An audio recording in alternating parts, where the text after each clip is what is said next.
Imagine if you could mix your music in one of the finest sounding control rooms in the world. Well, that's what Waves have done here with the Abbey Road Studio 3. It's taken their NX technology and combined it with 2 years of development of the Abbey Road Studio 3. It's a really, really impressive result. Whether you want to mix just using it only, or whether you want to mix with headphones and then use it in conjunction with your headphones to find out how it would sound in another environment.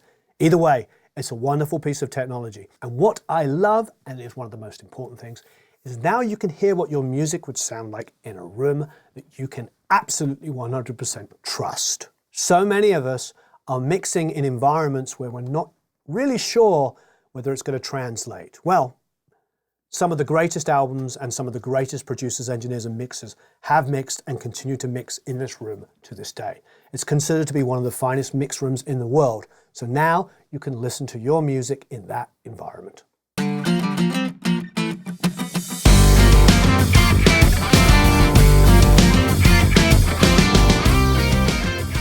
Hello everybody, hope you're doing marvelously well. In this episode, we're going to have a lot of fun because I just got back from London, from Abbey Road, where I did two things. I had a great time, went with my wife, toured the city in one day, and then in the evening we went to Abbey Road, courtesy of Waves, because they're bringing out a brand new plugin, which you may have already checked out, which is for the NX series. It is the Abbey Road Studio 3.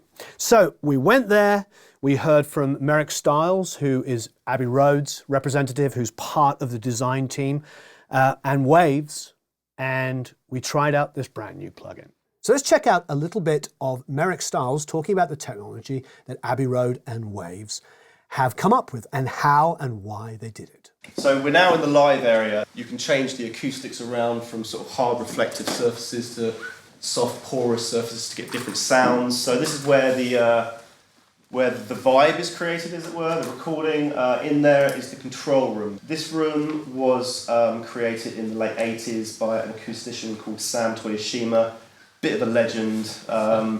And I personally think it's one of the best sounding rooms I've ever been in. We remixed Beatles and Anthology in 5/1 there, remixed all the John Lennon back catalogue. In fact, the last session I worked on with, before I sort of jumped ship into the more managerial side, was with Giles Martin. We did the Love album in there in 5/1. It's just a fantastic sounding room. When I say fantastic, it's a room you can trust. Kind of what you're hearing in that room, you really feel like it will translate into the outside world in a meaningful way. So put simply, this is a plugin that is meant for listening on headphones, and what it does, it creates the listening environment of sitting in the sweet spot of that control room while you're on headphones.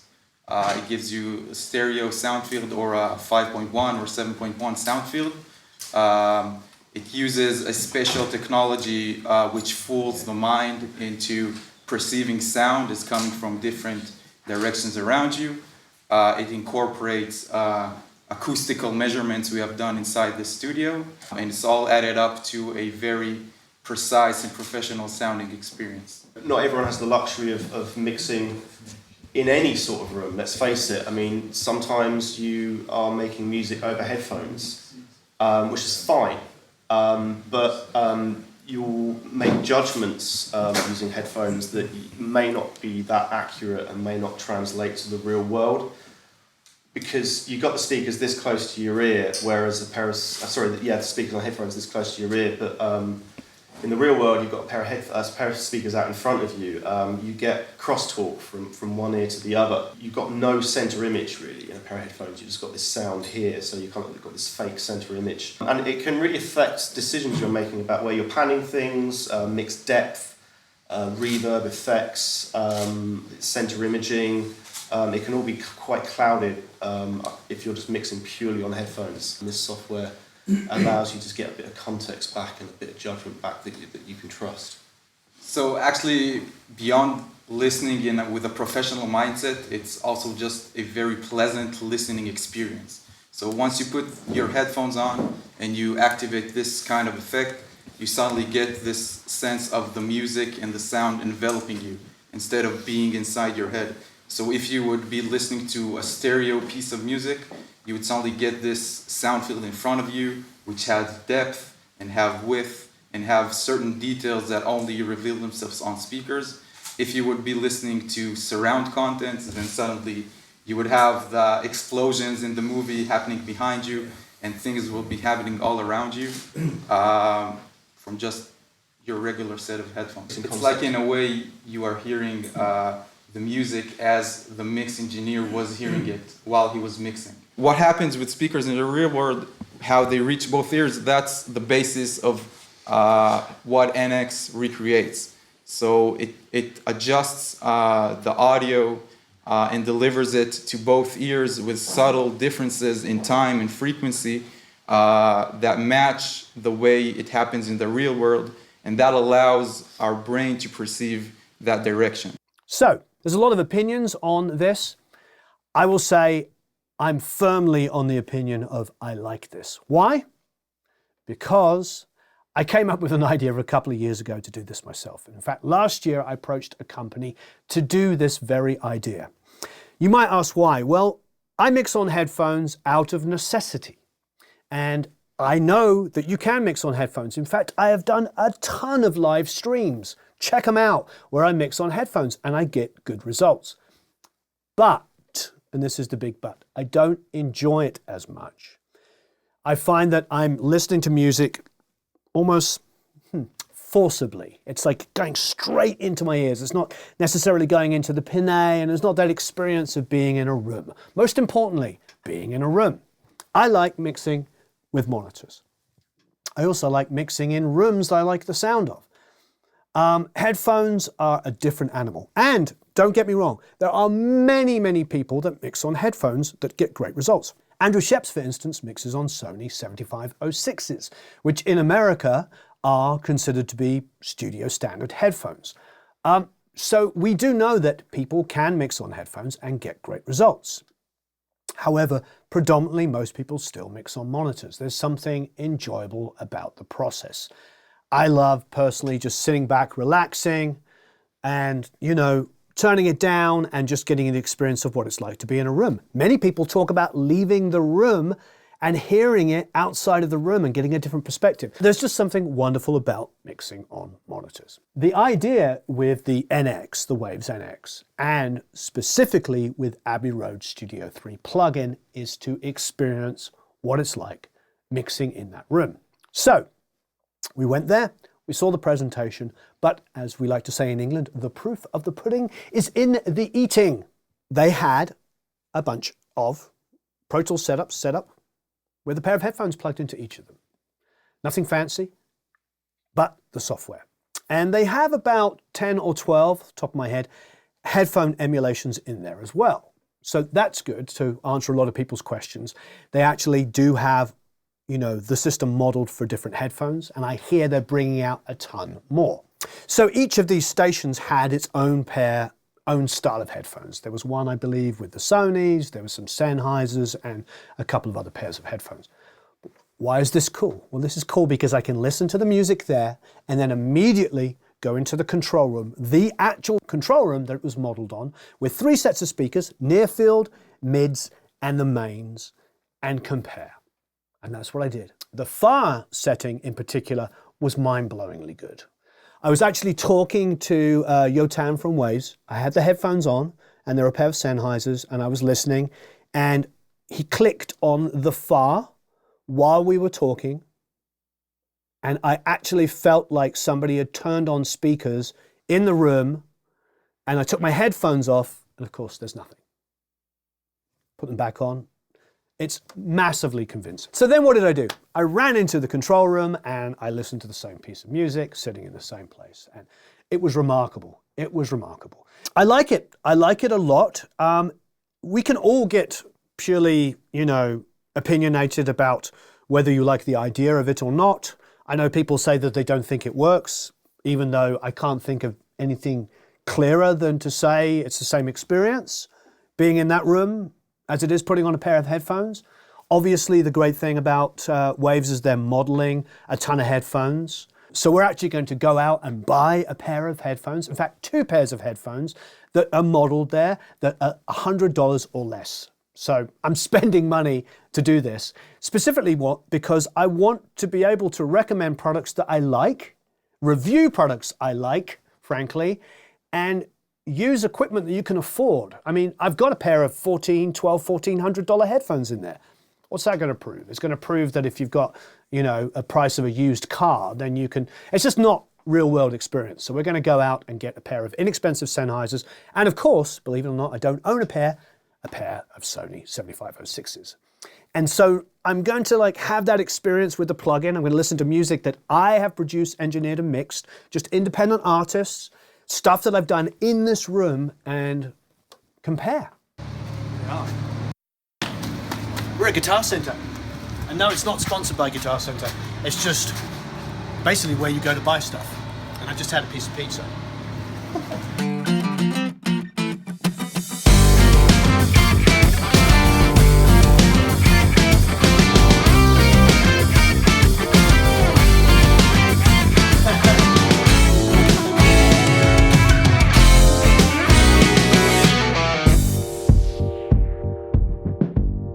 So we spent, these 7506s were $89.99 and the Sennheisers were 280s, were $99.99. So with tax is $208.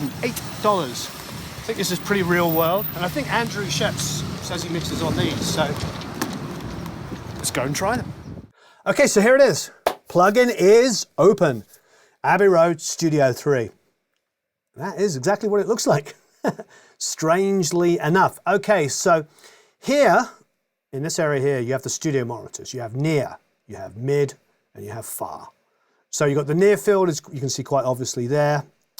I believe those were ATCs from my memory.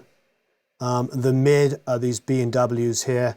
And then the far, I don't know what those are off the top of my head. But anyway, I sat in that room and listened to all 3 of them. And then went backwards and forwards and compared. And I did a lot.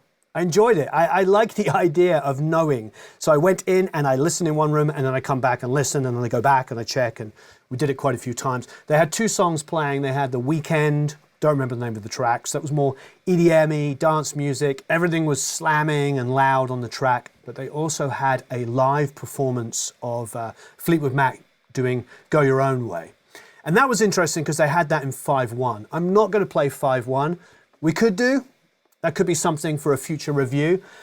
Again, we went out and bought $89 on sale at Guitar Center. Again, they're not paying us to say it. $89.99 for the 7506s, and the Sennheiser HD 280 Pros were $99.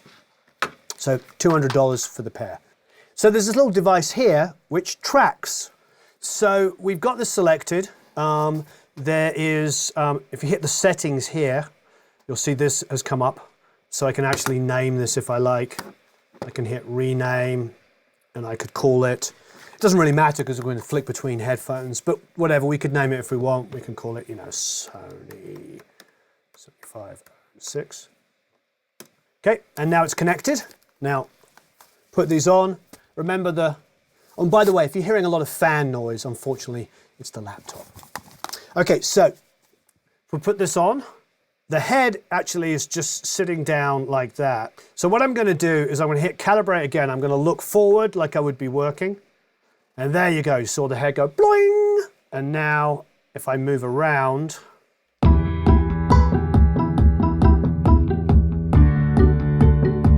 it's crazy.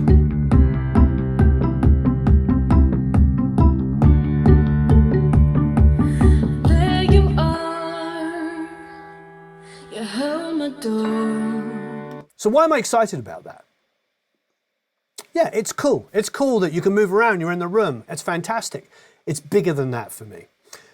The reality of why I like, and many of us like mixing in a room, is because of this.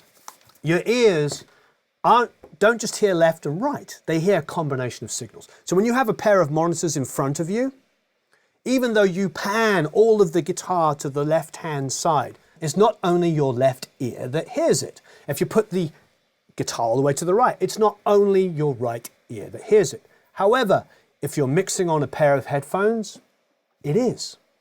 So it gives you a full sense of reality.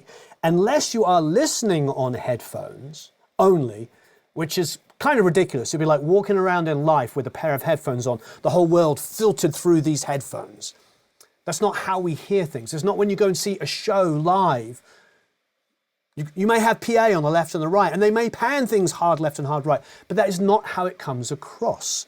There is a crossover point. Even though I'm hearing the guitar on the left, my right ear is hearing it. So you put on these headphones, you're in a room, you're listening. Yeah, you're centered. It's great. Sounds beautiful. I turn over here a little bit. It illustrates the point. Go full right. There you are. So immediately it makes mixing make more sense to me. And that was a big deal for me. Now there have been boxes that come out that have like a blurring of the center. SBL brought out, I think the Phonitor, I believe it's called, and that actually has a center control where you can make the left information and the right information fold into the center a little bit. However, obviously, there is nothing better than actually emulating a room. And if you're going to emulate a room, emulate a really great sounding room. I can now go to the Headphone EQ section here. And this is a similar idea, obviously, to the Sonar Works, which we know and love. We can go in here and we can select the Sony 7506s. So now we've enabled the EQ curve for these headphones. So now we're getting the best of everything. We're getting a flat response from the headphones. We're getting the response of sitting in the room. We're getting that left and right imagery to make more sense, like you would actually experience it on proper studio monitors or at a live show or going to see a band, you know, just rehearsing with even that PA, just people in a room, the actual real experience of it. The number one thing that I like about this, and this is a big deal for me, is that now you can trust your environment.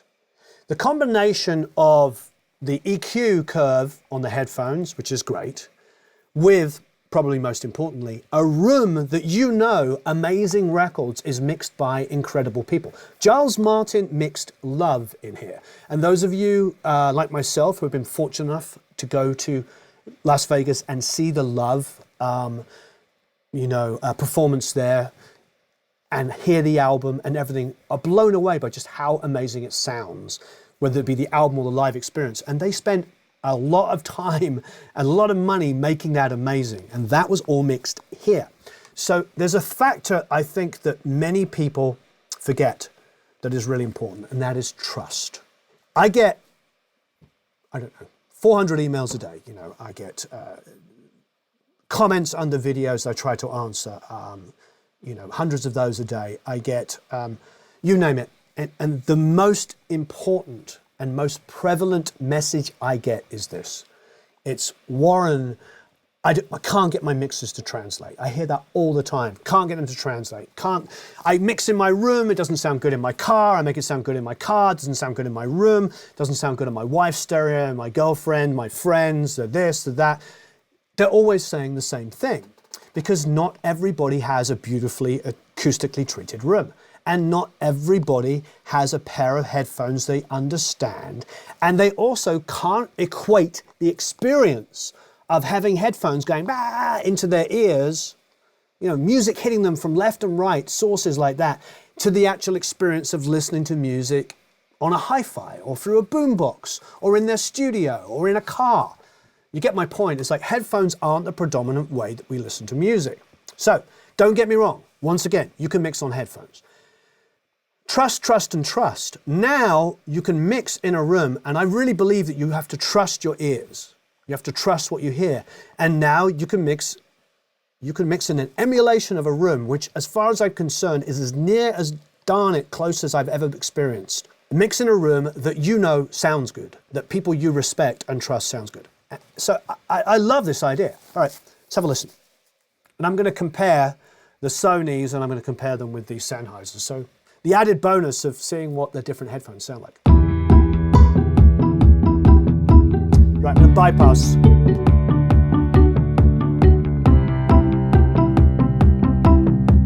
Back on. There you are. You held my door. Bypass. No one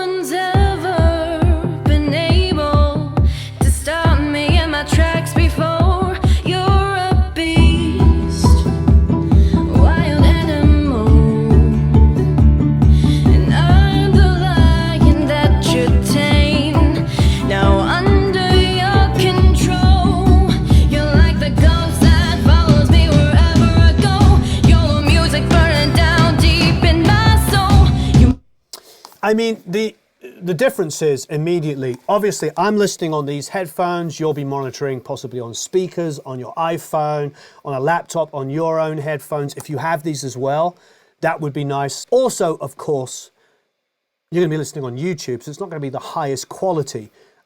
Please listen at 1080 or above. But the reality is that the softening of the high mids was drastic, wasn't as painful. Definitely felt like I wasn't having a sonic assault of high mids straight into there. It made the process more enjoyable. Yeah, it sounds like I'm mixing on a pair of speakers in a room. Let's do some comparison between the near and the mid and the far. Go to the mids. Now go to the fars.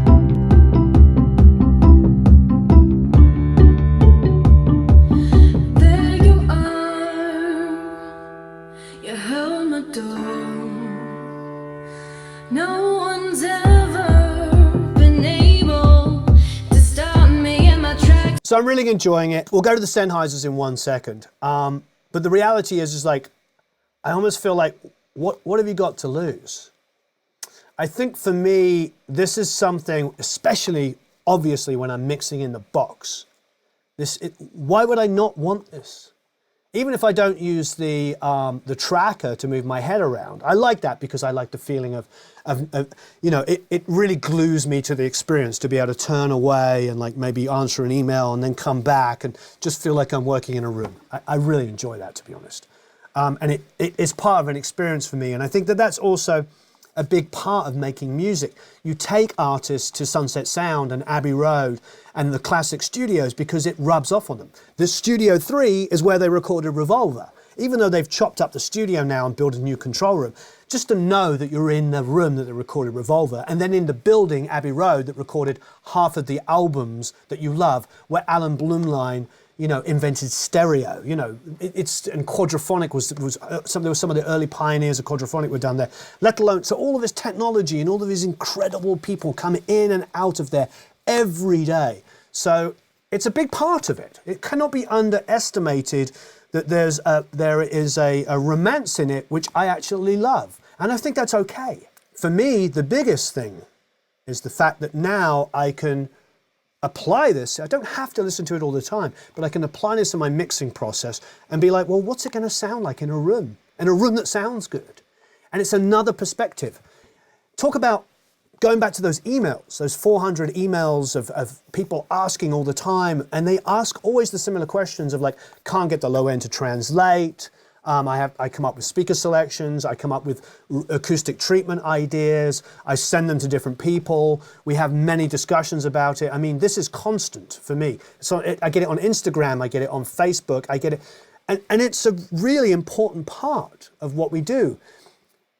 Just imagine you do have two choices now. You've got your headphones that you know, and now you've got a software which emulates being in a room that you can trust, that you know sounds good.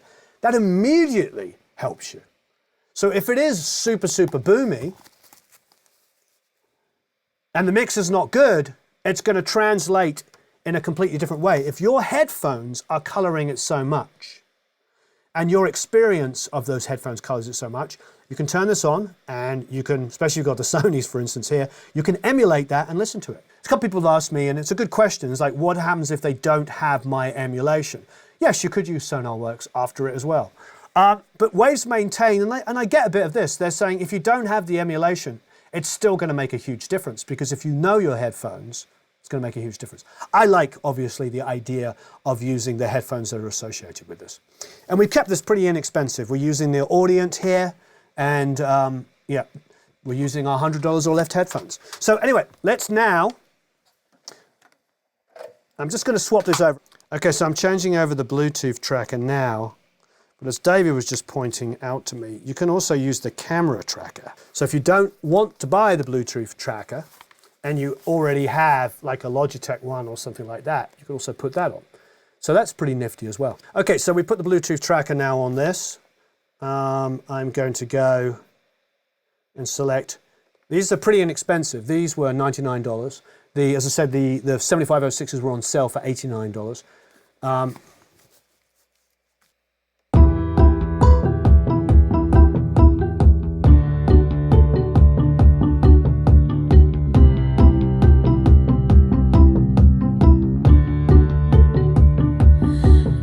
you are, you held my door. No one's ever been able to Bypass. tame. Now under your control, you're like the ghost that follows me wherever I go. Your music burning down deep in my soul. You move me, then you leave. And we're back to the start, now it's split apart. The roads are shifting, our worlds apart. It's interesting because the guys, David said he preferred the 7506s. The weirdest thing is I think I prefer these. It's weird because the 7506s seem to have a slightly more extended high end, but I like the detail in the mid-range. These are very forward in the mid-range. And when you turn, hopefully it translates, through YouTube, but when you bypass it, the difference is massive between a combination of obviously their headphone EQ with the room itself. So again, I think I would go back to one of the biggest things this could be really, really great for you is if you do have a pair of like $100 headphones and you're mixing and you get this plug-in and you mix the way that you want to mix and then you reference to it using this, it will give you another whole environment to check your mixes and you can trust it because the room is a wonderful sounding room. So if nothing else, if you don't want to mix only using this, it's a wonderful thing. I personally love just putting on the fast speakers and enjoying it. It makes the music more enjoyable for me. Let's quickly go to the nears and I'm going to quick listen.